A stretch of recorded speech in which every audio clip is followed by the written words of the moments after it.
Hey guys, it's Sasha. If you live in the UK, your taxes are about to go up. A lot. Last year, Rachel Reeves avoided putting up taxes on regular people. Instead, she hit businesses with punitive tax increases, which have since led to the biggest sustained job losses since the financial crash and an economy on the brink. And we are already seeing the ramifications of the tax increases that happened last year. But in a month and a half, Rachel Reeves will deliver the next budget, this year's budget. And we are hearing that in this one, she is going to start raising other taxes that are not so invisible, taxes that everybody pays, potentially VAT, income tax, things like that, because the amount of tax revenue that she is now trying to raise is so large.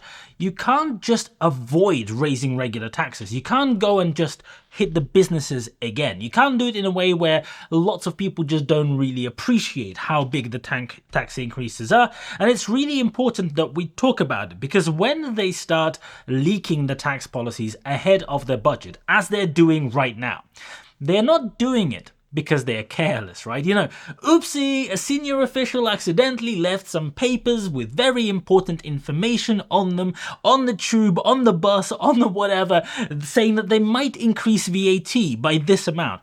How did that happen? Was it a completely unexpected mistake? No, of course not. They leak all of these things on purpose to the media so that they can go and size up the ideas, so they can gauge what the public reaction is. They can understand how people feel about these increases, because the issue with this government, with the last government, the one before that, pretty much any government that we've had recently, is that they care a lot more. Okay, not a lot more. They care only about opinion polls, not caring at all about solving the actual problems. They care way more about how people will feel about their tax policies, not whatever the right thing to do is mathematically, in terms of numbers, in terms of logic, in terms of strategy, because the only thing that they want is to stay in power as long as possible, so that when they eventually get voted out for, being really shit at their jobs, they can then start charging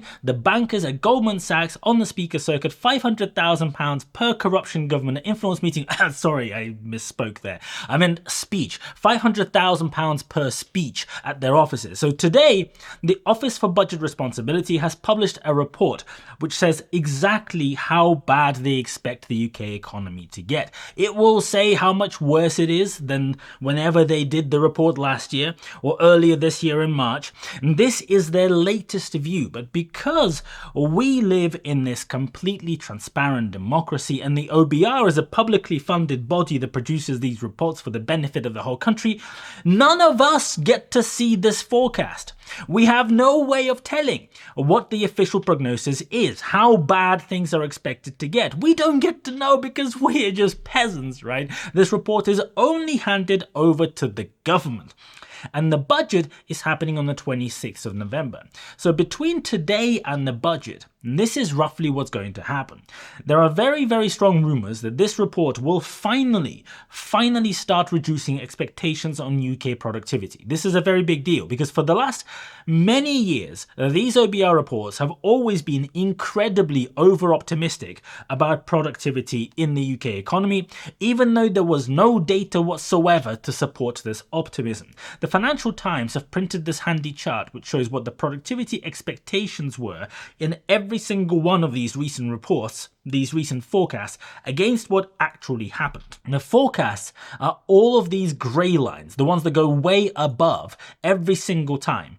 And the blue line is what actually happened. You can see that for 20 odd years, something around that, every single time that these fake statisticians, fake economists, fake whatever the fuck they are, because they obviously are not those things based on this data, whenever they produce one of these reports, they say exactly the same thing. They say that from today, the graph is just going to start going up magically in the vertical line. Everything's going to be dandy this time. Things are going to be so good. Up till now, it has not been good. It has been flatlining, declining, whatever, not doing very much. But from now, everything is different. There is no data that says it's different. No data says that it will now start doing it. There's no policy that has suddenly done a complete U-turn on, entrepreneurship and companies starting up and encouraging multinationals to come and base themselves in the UK. Nothing like that. But it will just magic itself. We'll just pretend that this is what it's going to do, and it will do it. The reason why they pretend is that this chart is very, very important in terms of the overall forecast of how well the UK economy will do in the future.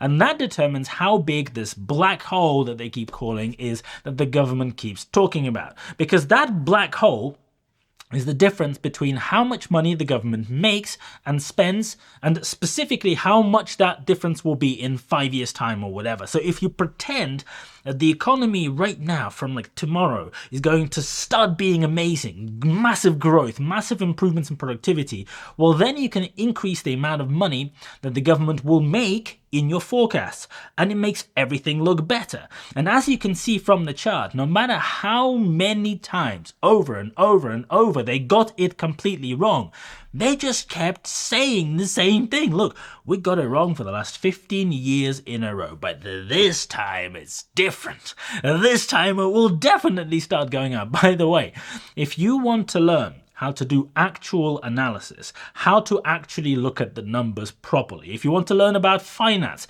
how investing works, everything about the stock market, how to invest in companies, how to make forecasts that are not wrong every single year for 20 years in a row. My Investor Playbook course is on sale until Sunday night. You can get 10% off the price by using the code FLASH10 at the checkout. If you're working for the Office of National Statistics, if you're working for the OBR, if you're Rachel Reeves, this is a great time to get it. This is the first time I'm doing a discount in about 5 or 6 months. Go and get it right now. You'll be able to complete the course before the budget and know what you're talking about. I don't do these discounts very often. If you're interested, go to my website, go and check the course out. It's all about how to read financial statements. Very, very useful if you're Chancellor. How to do valuations, stuff about macroeconomy, and a lot more in between. I do live sessions every Thursday with all of the course members. So if you want to join those, please do. The more the merrier. And you can ask any questions you want in these sessions. They're live and they are interactive. So if you are interested, if you want to join, the link is in the description and the pinned comment. Use the code FLASH10 at the checkout to get your 10% discount. So the rumour has it that the government will now taper this forecast. The OBR, will taper this forecast. I think it's the same thing, but anyway. And that means that the amount of money that the government is expected to make in the future is going to drop. So the government will now spend a month and a half between now and budget, suggesting different ways to fudge the numbers to the OBR. They'll say, what if we do this? Will it improve things? And the OBR will sit there and go, yes, that will definitely make everything a little better. We're going to improve all the numbers again. They will submit a bunch of different taxes they could increase, some other policies, whatever bullshit they come up with, and then the OBR will have a think and tell them how much better this is going to make the numbers look. Most of the time, there is not much logic to it. But what happens, this is the really important thing, what happens is they go and do all of this fudging, and then and only then do we get the report after the changes are made, and we can then see how good everything is going to be. We don't get to see the report from before they make all the changes. No. At the moment, UK productivity is actually dropping. UK companies are shedding jobs. Just yesterday, a new report from the Bank of England, based on a survey of over 2,000 business leaders, said that for the first time in many years, excluding the one-off short hit from COVID, but the first time in over 15 years, companies are not only slowing down hiring, which is what they have been doing, but they're now actively expecting to begin firing people. We're in trouble. This new expectation appeared for the first time in this report in July and August data that just came out right now. You can see that for the first time this indicator here has gone negative. It is -1. This is a scale that goes from -5, which is roughly equivalent to we are right now firing, like the whole company shutting up shop, we're bankrupt, fucked, we're completely gone. Like, it's April 2020, whatever. Up to +5, and +5 is roughly the economy has never been this good. We are building a new vault so that we can allow our employees to swim in all of the money that we're making as if they were Scrooge McDuck. So it's between -5 and +5. And it has just gone negative for the first time, which means that businesses who have stopped hiring a year ago since the budget that happened in October last year are now expecting to have to do redundancies. And if you're wondering how bad the tax increases in the next autumn budget are going to be, well, here are a few leaks that we have had so far. The first one is imposing capital gains tax on the sale of your home. So at the moment, if you own a home that you live in and you then sell it, you don't have to pay capital gains tax, which makes a lot of sense. If you own multiple homes because you are a buy-to-let landlord or whatever, you're an investor, when you sell all those other properties, you do have to pay tax on the difference between what you paid for the house and what you then sold it for. If you're a higher rate taxpayer, that means paying 24% of the price increase, the difference, to the HMRC. The idea apparently is to now impose so that tax doesn't only apply to additional homes, but it also applies on your main home too. Now, the way this one is being currently positioned, of course, is that it will only apply to homes above a certain value. They didn't actually leak the threshold because none of the newspaper reports have it, except for one. The only newspaper that I saw that printed a number was The Times, who said it would be £1.5 million. Maybe that's accurate, maybe it isn't. And I think this is an extremely slippery slope, because if this was to happen, once this tax exists, you know, right? I know and you know exactly what's going to happen. It will start creeping down. Either because they will be able to reduce it. So, like with many other taxes, the thresholds just keep going down and down and down. They'll move it down to 1 million, move it down to 800,000. Before you know it, it's 500,000. Then it maybe goes lower, maybe 200,000. I don't know. Or they will just let inflation do its job and they will just keep the threshold frozen, just like they've done with income tax for the last 10 years. So today, only the super rich would pay that tax as it is proposed. And so maybe that will mean that most people don't really care. It's not going to affect me. It's just going to affect some other people. But in a few years, there is a very good likelihood that all of us would be paying this tax. Not on the house that we own in the future when we're wealthy, on the house that we own today. The house that maybe you are buying today. The problem with this sort of tax is that it is fully retrospective. If you bought a house, say 20 years ago, and it happens to be in a postcode that was not popular at the time, but is now popular, somewhere, in redeveloped parts of London. If you sell 1 year after this tax comes in, they don't say, oh, well, you bought that house 20 years ago and this tax has been here for a year, so you only pay for 1 out of the 21 years that you've lived there, right? 1 over 21 times the amount of tax, that's what you'll pay. That's not how it works. You will have to pay the full whack the moment the tax arrives. And as this tax inevitably will creep down over time, because every single tax creeps down until most of us are paying it, all it will do is just reduce social mobility. It will stop people moving for work. It will stop people moving from one city to another because there are better opportunities. Because it would be prohibitively expensive. If you happen to own a house, it would be so difficult to make that leap, knowing that you're going to lose a ton of money just in the process of moving. Maybe you will lose many years worth of the difference in salary that you would potentially be able to get. And you just don't want to do it. Imagine you buy a house for £200,000. And then many years later, that same house is now worth £400,000. Your gain on that house is $200,000. Now, for the sake of argument, let's assume that a future government just cancels the threshold or brings it down low enough to 200,000, whatever, just so that I can illustrate the issue, the problem. So out of the £200,000 gain, you would have to pay 1/4, 24%, to the HMRC. So you have to go and give £50,000 from the sale to HMRC. So you now only have £350,000 to spend on the next house.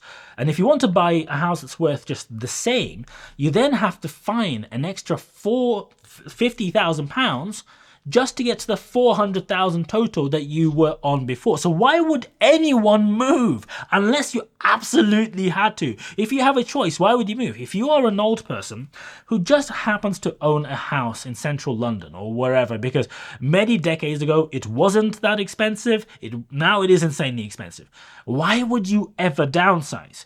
Because the moment you downsize, you will owe the government, I don't know, hundreds of thousands of pounds.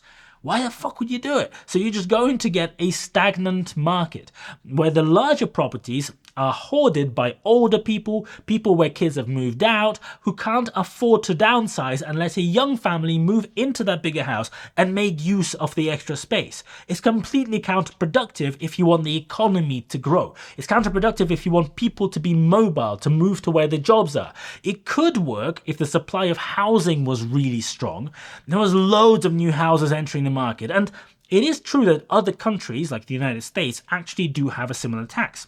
In the US, there is a $500,000 exclusion on the capital gains. So you don't have, per family, right? Per family. So you don't have to pay capital gains on the first $500,000 worth of gains, and the tax only starts applying after that. And you can also exclude a bunch of expenses and money spent on improvements, so that means in total that it doesn't really apply to the vast majority of people buying and selling their homes. But if they do implement it in the same way in the UK, what would be the point? Because the idea right now is to find ways of raising, apparently, loads of revenue through taxes.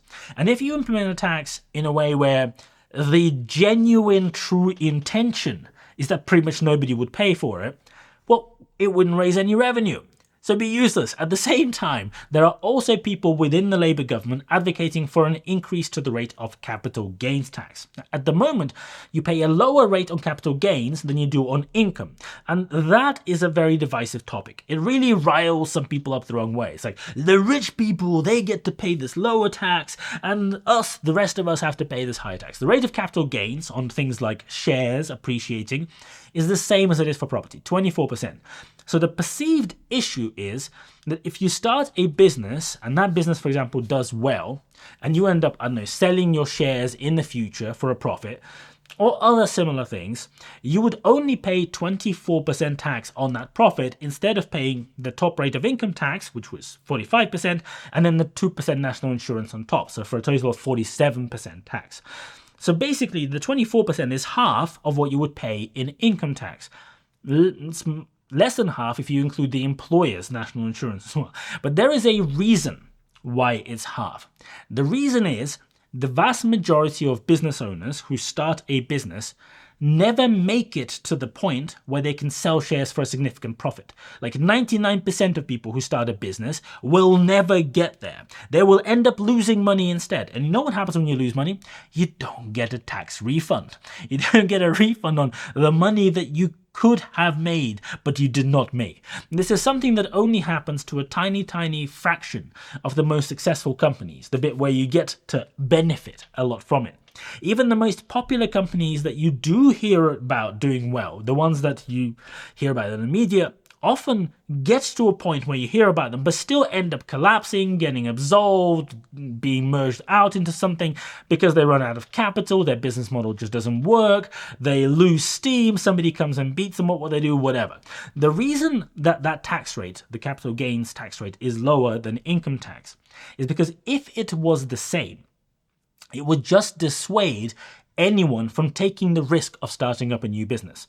The majority of startups end up failing.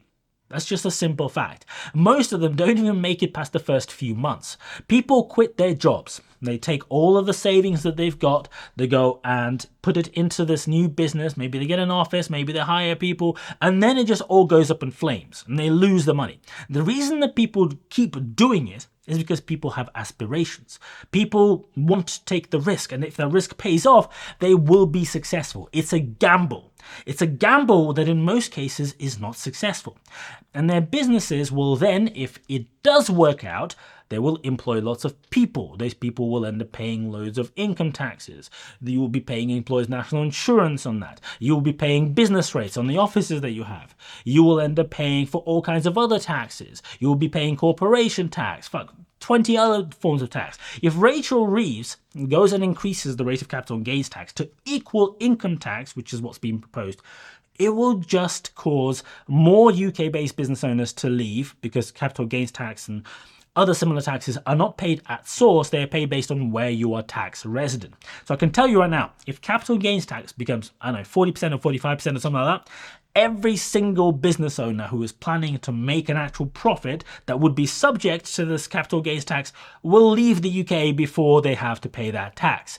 And I can tell you that the number of people starting new businesses would absolutely go to zero. Another idea that has been floated is to tax pension contributions. Because right now, the way it works is you can put money into your pension tax-free. It gets taken out of your salary before you pay any tax. And then you pay tax on that pension whenever you draw down on it in the future, or whatever the tax rate is then. It encourages people to save for the future. It makes people less reliant on the state pension. Taxing pensions would be an incredibly irresponsible idea. It goes against all of the planning over the last several decades of making people become more personally responsible for their retirement. Because first up, you're not even raising more taxes. You're just taking tax income that would have come in future years and you're fast-tracking it to today. You're just stealing tax from a future generation so that you might make a bit more tax revenue today. You are guaranteeing that you will make less tax revenue in the future because presumably that pension is not going to get taxed twice, right? You're not going to tax it when the pension contribution is made and then take the money out, you won't tax it then as well, right? And the problem is, even if you say that you won't, between now and when somebody retires in 20 or 30 years' time, this thing is going to change 50 times. So even if the policy right now will be that, of course, you will not double tax it, people just won't trust the government. Why the fuck would they? With all of these changes, like 25 times during your career, the tax rules change. Why would you trust the government to not fuck you over just before you get to retirement? And then it will also just mean that people will just stop contributing. So people will just take money, pay the whatever tax that they have to. It doesn't matter. Pension contributions are taxable anyway. And the whole reason for putting money into pension just goes away. You might as well just take the money and invest it in ISAs, if ISAs go away, in other investment accounts, whatever, so that you can have access to that money, do with it what you want, without being tied down by all the restrictive rules, having to wait until a certain age, only being able to take it out in a particular way, all that stuff to do with pensions. Pension pots are already going to be subject to inheritance tax from 2027.